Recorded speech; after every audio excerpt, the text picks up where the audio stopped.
Good evening, everyone. I am Arshdeep, and on behalf of Parijay Genus, I welcome you all for today's webinar on sowing seeds and saplings.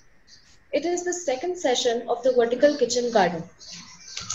Today, with us, we have our organic expert, Mr. Karanjit Singh Balwan, and he was also the part of the first session.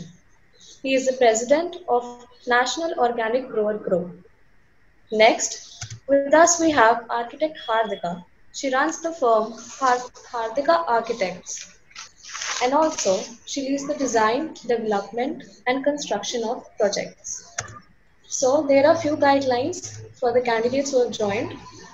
Kindly type your name in the chat box and state your city. So आज के हमारे topics of discussion हैं कि मिट्टी को कैसे तैयार किया जाए, सीड्स को कैसे बोएं, सीड्स में दूरी कितनी रखें और एंड में हमारे पास कितनी पैदावार आती है। इन सब चीजों को डिस्कस करने के लिए हमारे साथ हैं मिस्टर करणजीत सिंह जी, जो आपको इन टॉपिक्स के बारे में ब्रीफ में बताएंगे। So I welcome Karanjit Singh ji. हाँ जी, सत श्री अकाल। सबसे पहले मैं आपसे परमात्मा से प्रार्थना करता हूँ, आप सभी अपनी अपनी जगह स्वस्थ होंगे। इस वक्त को कायम रखने के लिए हमने जो आपके लिए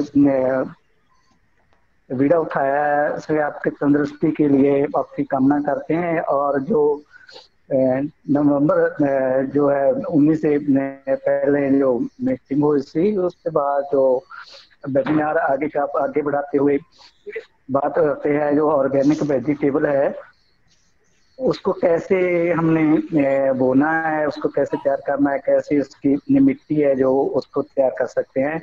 सबसे पहले जो पॉइंट आता है उसके लिए जो है मिट्टी सबसे जरूरी होती है, जो सॉइल बोलते हैं। सॉइल अच्छी होगी तो आपका तकरीबन 90% जो काम है वो पूरा हो जाएगा। सबसे पहले आपने क्या करना है, अभी आपको एक अच्छी प्रकार से मिट्टी लेके उसमें अगर ट्रे में उसको उगाते हैं, जहाँ बेड में उगाती है, जहाँ जो आपका ग्रो बैग है उसमें डालेंगे, तो उसके लिए हमको क्या करना है, एक तंदुरुस्त मिट्टी लेके जिसका pH 6-7 के विचार होना चाहिए वो लेनी है। उसमें आप मिट्टी का बुरादा, वर्मी कंपोस्ट जैसे हम डालते हैं, कोकोनेट वर्मी कंपोस्ट और ठोस खाद जो ऑर्गेनिक में एक खास तरीके से तैयार की जाती है, टेकोड्रमा और सुडोमोनास जो जवाब हैं, प्लस नीम खली और नीम के पत्ते भी हमें इस्तेमाल कर सकते हैं। ऐसे जो रोग रहता मिट्टी है उसको तैयार करके अच्छे ढंग से सब्जी उगाने के लिए हम उसको यूज करना है। और ये मिट्टी है जो है, इसमें हम जो सुडोमोनास वगैरह टेकोड्रमा डालते हैं, उसका मेन कारण ये होता है भी जब हम इसको डालें तब इसमें कोई ऐसा रोग ना आए। जैसे हम घर में वेजिटेबल उगाते हैं तो उसमें जड़ गलने की समस्या आ जाती है, कभी जो बूटे हैं एकदम उठते नहीं है, ऐसी कोई समस्या ना आए। तो सबसे पहले हम मिट्टी को ट्रीटेड करेंगे और ट्रीटेड करने से ऑर्गेनिक तरीके से ट्रीटेड करेंगे और ये अच्छी मिट्टी हमने उसमें डाल दी है। और इससे अगला जो मेन क्वेश्चन आता है, जैसे हमने पिछले वेबिनार में भी बोला था, पत्ते वाली सब्जी है वो कैसे बोनी है। उसके लिए क्या है, सबसे पहले हम लेंगे पत्ते वाली में धनिया। धनिया एक ठंडे मौसम का जो फसल है और खुश्क मौसम में भी इसको जो हम ले सकते हैं। पर सबसे पहले हम जो ठंड वाली मौसम में धनिया है उसको लेने के लिए कैसे उसकी बुआई करनी है, मैं उसके बारे में थोड़ा सा आपको बताता हूँ। सबसे पहले हमने क्या करना है, जैसे हमने स्लाइड में दे रखा है भी आपने धनिया का सीड लेना है जो गोल आकार में होता है। गोल आकार में सीड लेके किसी अच्छी सी जगह रख के उसको हमने 4 हिस्सों में तोड़ देना है।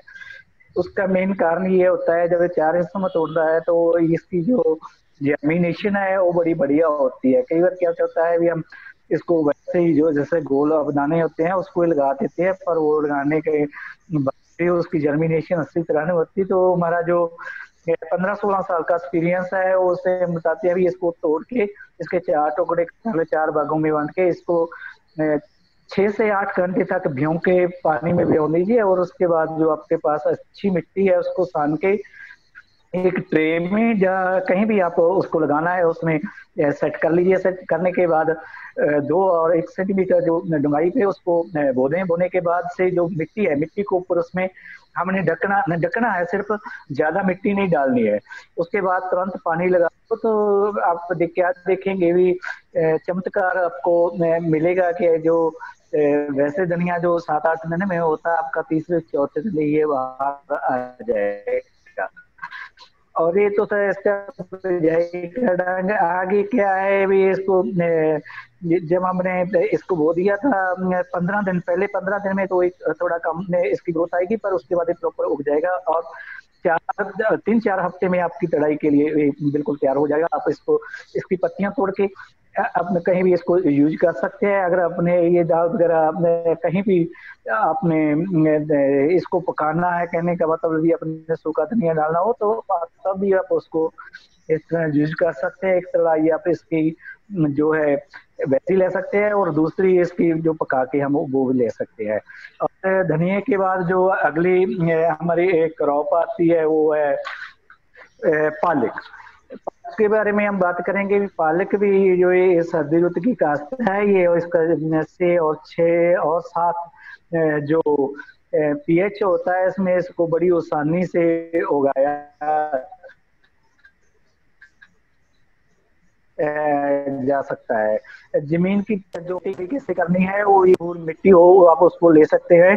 और उसके बाद जैसे अपने इसकी ट्रे में या बेड में या वैसे आपके जो लान होता है उसमें अगर इसको हमने बोना है, तब इसकी बिजाई का जो ढंग होता है वो वैसे ही धनिया की तरह, जैसे हमने सीड के ऊपर इसको तोड़ना नहीं है, हमने बिल्कुल जैसा सीड है वैसे ही इसको कतार में 20 सेंटीमीटर का फासला रख के 3 और 4 सेंटीमीटर में नुकाई में इसको बीज देना है। बीजने के बाद तुरंत इसको वो से धनिया की तरह ही पानी लाना है। ये भी 3 और 4 जो हफ्ते में तैयार हो जाता है। तकरीबन इसकी जो कटाई है उसके 15-20 दिन में आप अगली इसकी कुटाई भी ले सकते हैं। अगर आपने इसको बढ़िया ढंग से यूज करना हो, तो आप इसकी 5-6 कटाई जो है हमारे पास जो सीड है उसकी हम ले सकते हैं। और इसका जो टोटल झाड़ है जो इसका आता है, तकरीबन 125 क्विंटल पर एकड़ का इसका जो झाड़ है वो हमारे यहाँ पे आ जाता है। और इससे अगली जो वेजिटेबल है उसके बारे में हम बात करेंगे। जैसे जो पनीरी से लगाते हैं, जैसे ब्रोकली है। ब्रोकली क्या है, इसमें किस प्रकार के तत्व पाए जाते हैं, जैसे आप जानती हैं भी इसमें विटामिन होता है, कैल्शियम होता है, और दूसरे प्रोटीन वगैरह काफी मात्रा में होते हैं। ये जो ब्रोकली है हमारे अब बहुत इसका जो स्कोप है, और काफी महंगी जो इसके पौधे होते हैं, और अब बाजार में काफी महंगी मिलती है। इसके लिए मैं आपको रिक्वेस्ट करूंगा भी आप अपने किचन गार्डन में इसको जरूर लगवाइए।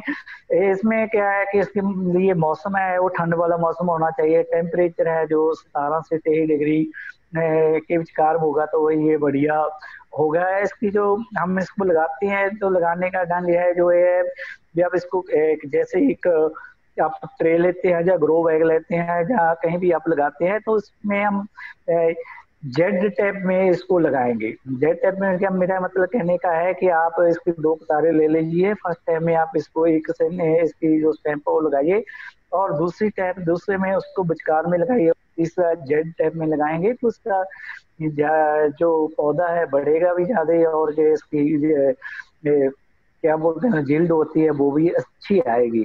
और ब्रोकली लगाने के लिए हमें एक अच्छी सी पनीरी की जरूरत होती है, और ये तकरीबन 60 और 65 दिन में आपके लिए तैयार हो जाती है।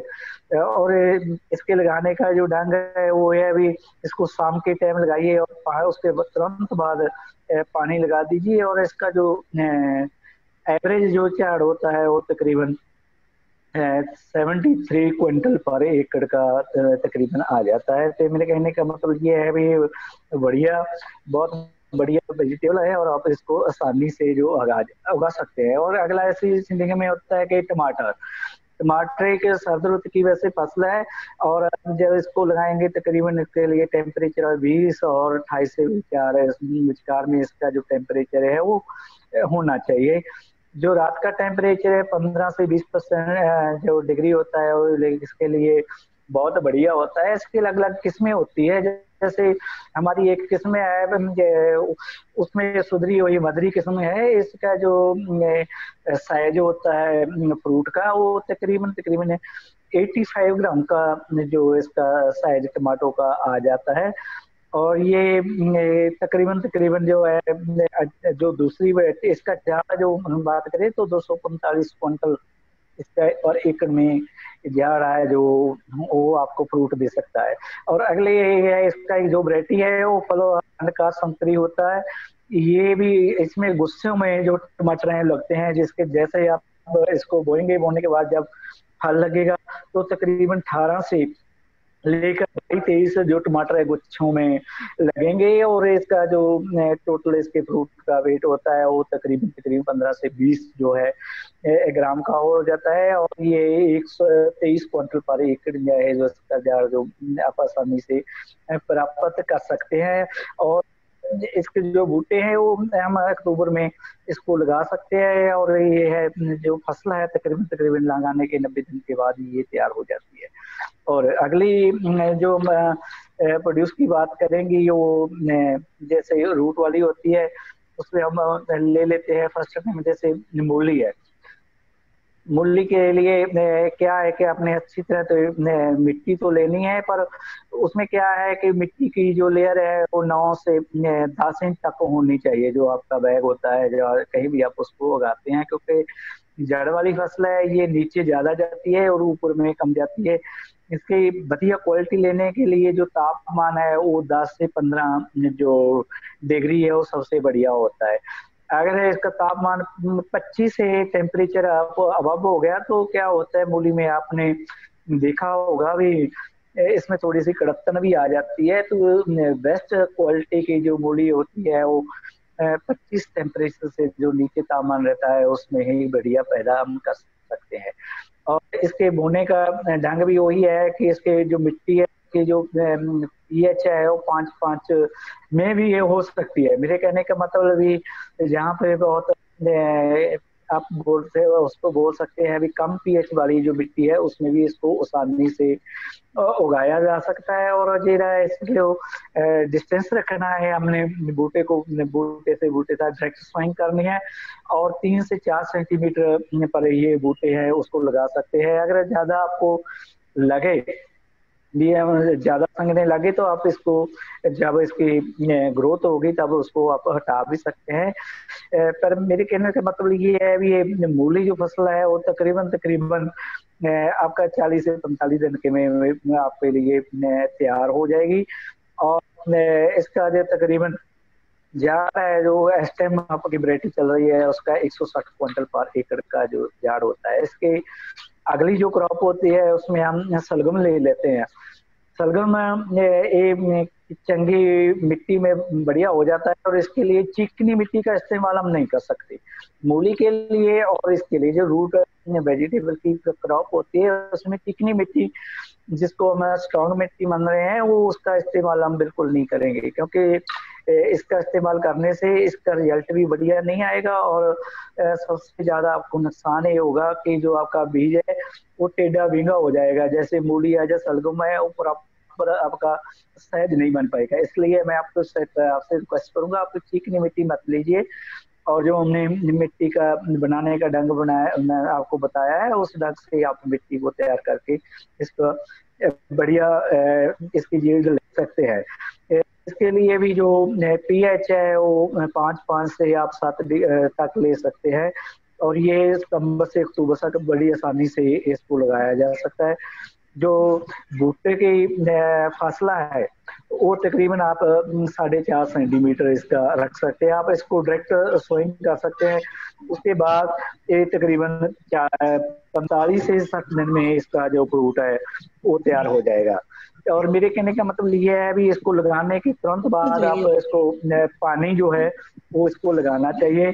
और पानी लगाने के बाद आपको जितना टाइम में इसको ग्रो नहीं कर पाता, इसका सीड जर्मिनेट नहीं कर पाता, उसे सिल सिल बनाई रखना उसके लिए बड़ी जरूरी है।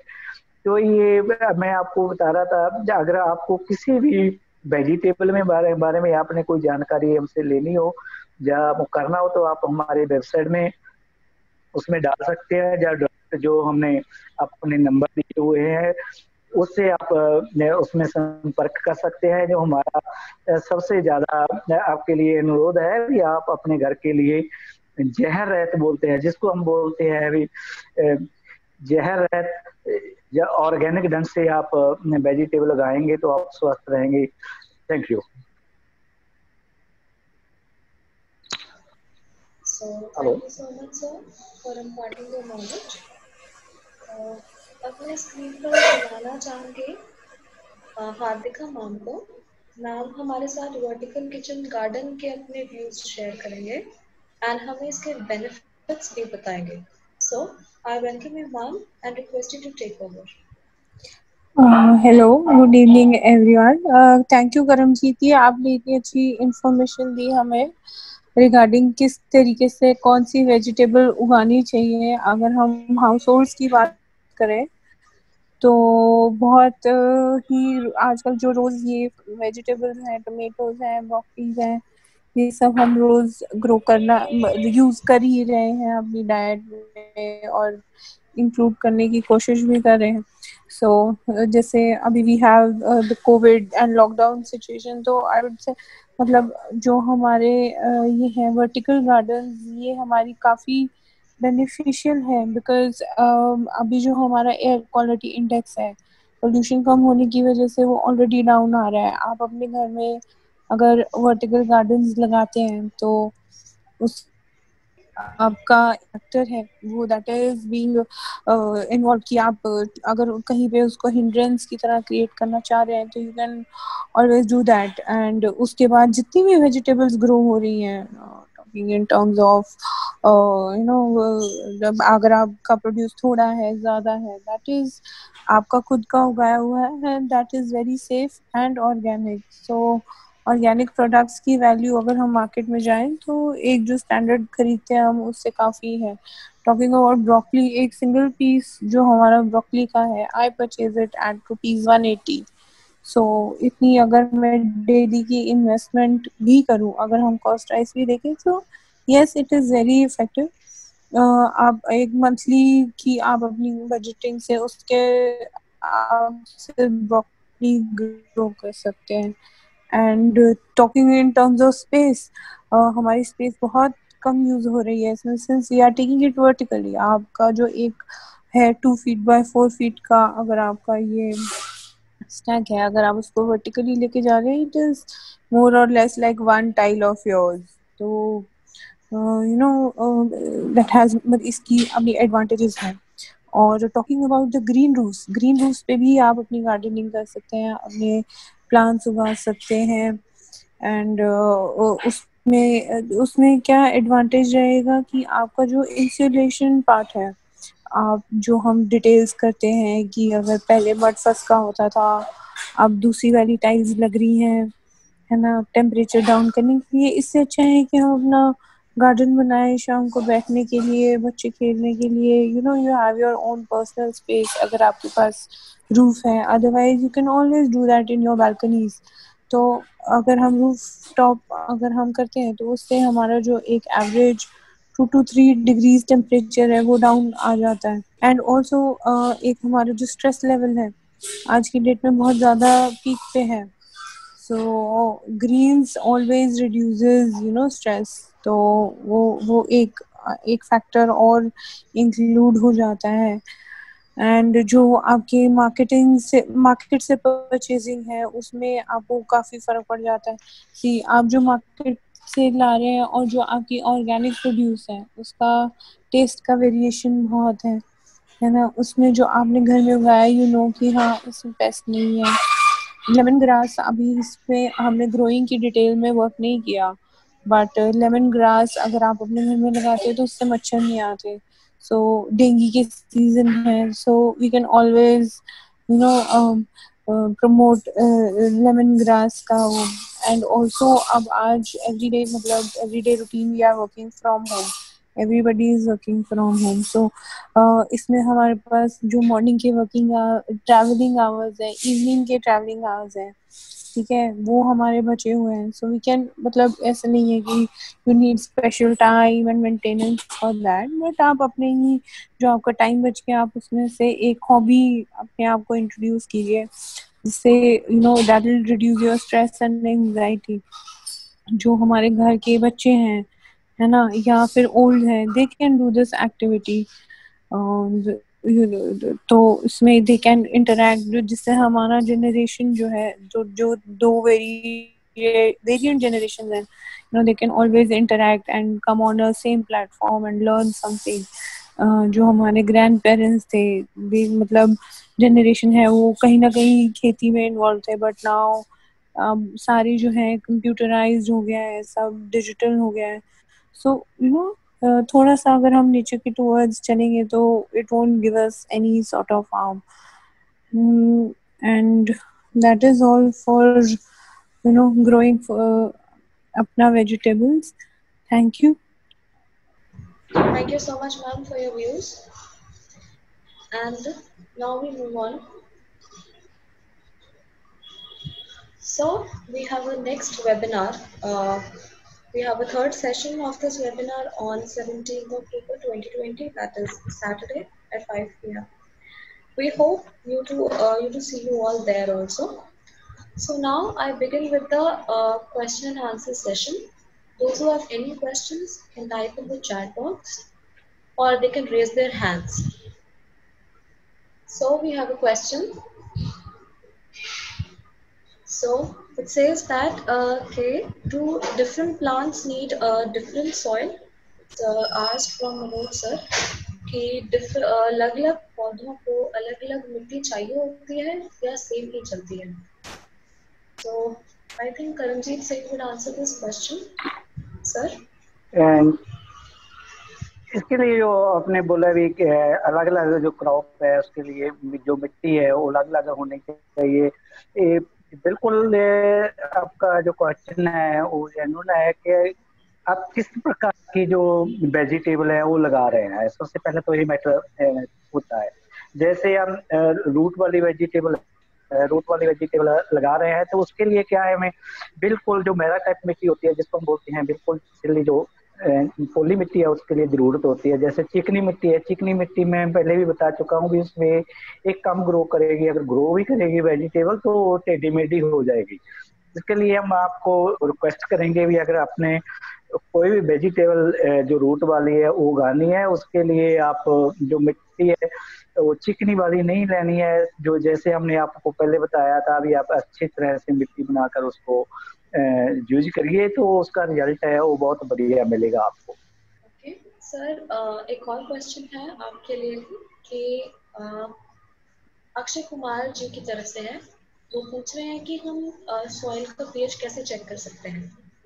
इसके लिए कि जो आपके पास वैसे तो ये है कि आप इसको लैब में टेस्ट करवा लीजिए. अगर आप लैब में नहीं टेस्ट करवा सकते तो आपको क्या करना है, भी एक अच्छी सी जो मिट्टी है जिसको हम जिंदा मिट्टी बोलते हैं, कहने जिसमें कुछ भी उग सकता हो, तो उसमें को आप चेक करने के लिए थोड़ा सा उसमें पानी डालें. पानी डालने से क्या होगा कि अगर वो पानी में जो मिट्टी है वो बहुत ज्यादा सॉफ्ट हो जाती है, चिकनी हो जाती है, जहाँ बिल्कुल ही पुरपुरी रहती है, तो आप उससे भी अंदाजा लगा सकते हैं. आपका एक्सपीरियंस को उसमें अकाउंट करेगा भी है. इसमें जैसे वालू मिट्टी होती है वो उसका जो पीएच है आमतौर पे बहुत कम होता है, तो आपको ऐसी मिट्टी मत लीजिए. जैसे मैंने आपको बताया अभी, आप उसमें वर्मी कंपोस्ट, ठोस खाद, जहाँ कोकोन जो राधा है और मेरा टाइप जो मिट्टी है लेके अगर आप इसको इस्तेमाल करेंगे तो बहुत बढ़िया रहेगा.